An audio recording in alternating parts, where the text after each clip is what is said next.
would first, the transatlantic big one that didn't come to here. You know, it will go to the aduana, which is in the right, in the other side of the city, to pay taxes and for the sanitation go inside and see that there's no disease. And then little by little, like a group of 20 or so, they would set in this little boat, just like we have in the cruise. These are called faluas, and then to go around the hills and step in here. You know, so this was the only place where a African enslaved could step in for the very first time if they have no honor yet. So this is the port. You know, so from here they will be taken, like I told you, for the areas, warehouse or auction house or deposit, wait for their owners to come and bring them, or be in the warehouse to be sold.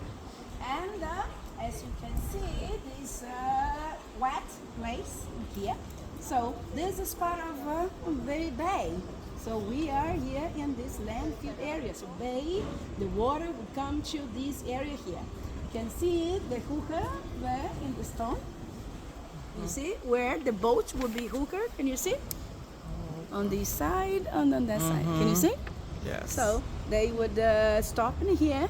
So this place, mind you, it has so much importance in our life because it was our last ancestors sat in Rio for the last time, was discovered in 2011.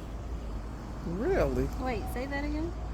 2011, because of the Olympic, when the workers were working to do the plumbing and everything, the sewage and everything, carving, and here was bumped into these stones. And then the archaeologists come and say, well, okay, stop there, this is history. Yeah. This is where this is part of the complex of the Valongo complex. So this is the harbor, the Valongo Wharf, where the last official enslaved arrived in Rio de Janeiro. So through this code, Valongo Wharf, we have 1 million Africans arrived in Brazil in the last year of 19th century. In 2017, the place was named by UNESCO as one of the most physical evidence of the slavery route in Americas. So it's a UNESCO World Heritage Site. And interesting is that it was founded in 2011. And in 1911, we have a meeting, ethnicities meeting in London, where a very white intellectual said in this meeting that Brazil, in 100 years, there will be no more black people. Why?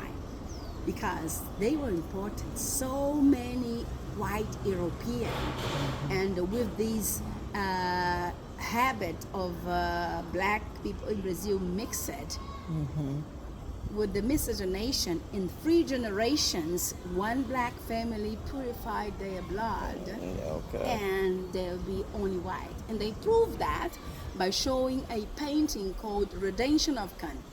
In this painting, you see a dark melanin mother raising her hands because her mixed daughter, probably a result of a rape, married to a white European, proudly watching his white kids in the lap of the mixed race daughter, mulatas, how it was called that. And then this proved that in 3 generations you can purify the race. There'll be no more black people.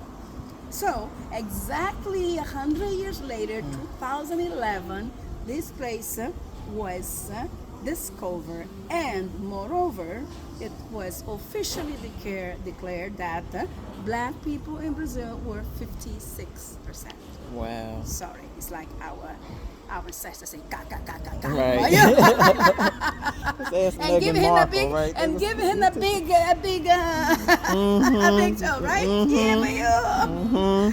Because for the first time now, since 2010. So we self-declare. So you can self-declare your race. Okay. But Brazil divide black people races in the very beginning of the history in order to deny this number of black people. So black people is the only dark melanin, you know? Those with a brown color paper, it's called pardos, mixed races, either from black and European or black and Indian are called pardos. So the great majority are pardos because of the miscegenation, which was pretty much emphasized how big, how different Brazil was from the U.S. Because here everybody could marry it. Was very much incentivized that, you know,